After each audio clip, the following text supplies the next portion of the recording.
Hello students, welcome to our science classes and let us continue our lesson chemical effects of electric current.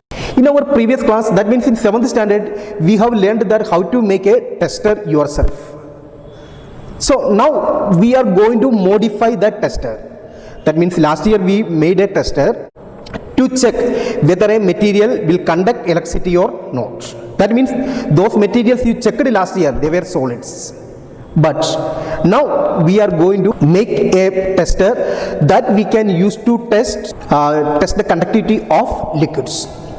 So let us do it. For doing this, in our textbook it is given us an activity. To do this, we need some materials. What are the things we need? We need a thermocol sheet, 2 dry cells, a torch bulb, 2 metallic keys, a cello tape, 4 nails, connecting wires and a piece of sandpaper.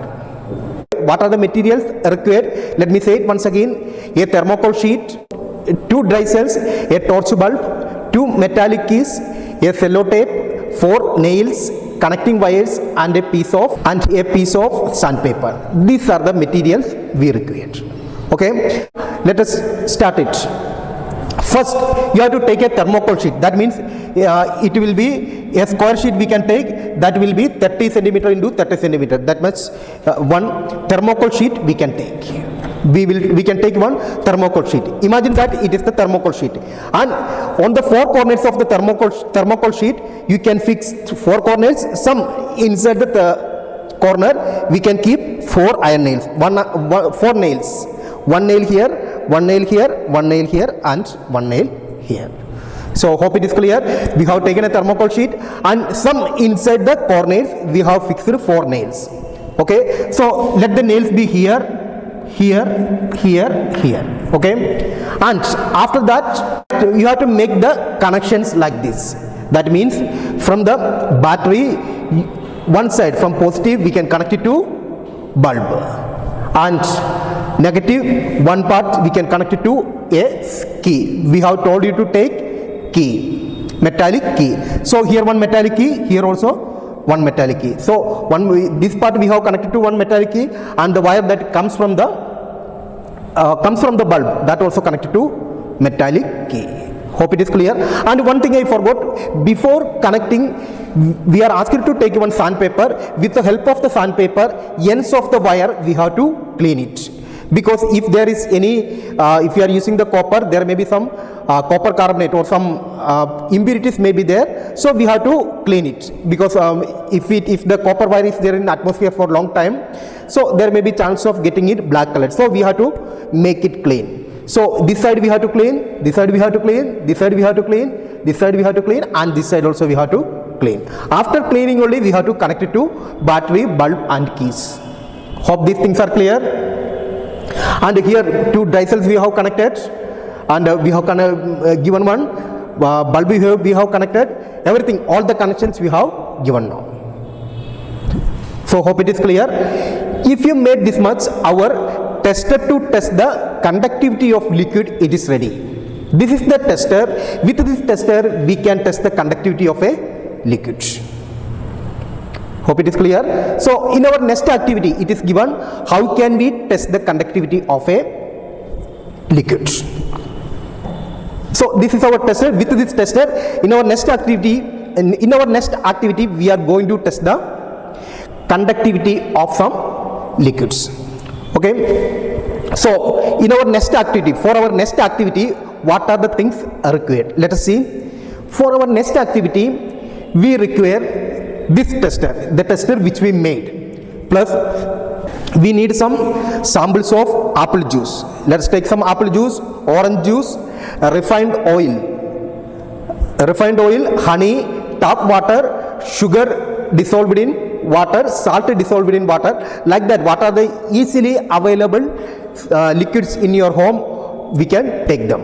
Or we can take even distilled water. If it is available, we can take even distilled water. So the things are required, I will say it once again. First one, the tester we made now, and next is samples of apple juice, orange juice, refined oil, honey, tap water, sugar dissolved in water, dissolved water, etc. These are the things we require. So let us perform the activity. Let us see how we can perform the activity. So what are the contents we said, or what are the needed things we said that we can take in a beaker? Okay. For example, we have taken in a beaker apple juice, and orange juice also we have taken in a beaker, and refined oil also. All these solutions we have taken in separate beakers. After that, we have to bring the beaker and make this needle. We have to take this beaker and make this keys to dip in the solution. Care should be taken that this keys should be inside the solution. It should be immersed in the solution. Hope you have cleared. Then after that, you have to check whether the bulb glows or not. When you have taken orange juice, we can see that bulb glows. When we have taken orange juice, the bulb glows. Do you know why? What is the reason why the bulb glows here? We know that orange juice or orange contains an acid. Do you remember what is the name of the acid? Because you have learned in 7th class there was a lesson acid, base and salt. In that lesson you might have studied which is the acid present in orange. Which is the acid present in orange? The acid present in orange is citric acid.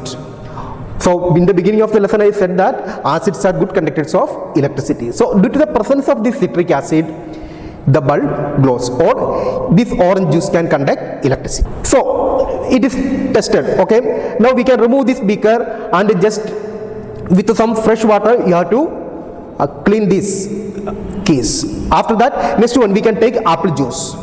After orange juice we can test it with apple juice. So when we are using apple juice, then also we can see that the bulb glows. Why the bulb glows? Even in apple also there is an acid. What is the name of the acid present in apple? The acid present in apple is malic acid. Due to the presence of this malic acid, the bulb glows there. So next we can take refined oil. So we can bring the beaker that contains refined oil and we can keep this metallic keys in refined oil. So will the bulb glow? So when we keep the refined oil, bulb will not glow. Bulb will not glow. If the bulb will not glow, what does it mean? It means that refined oil is not a good conductor of electricity.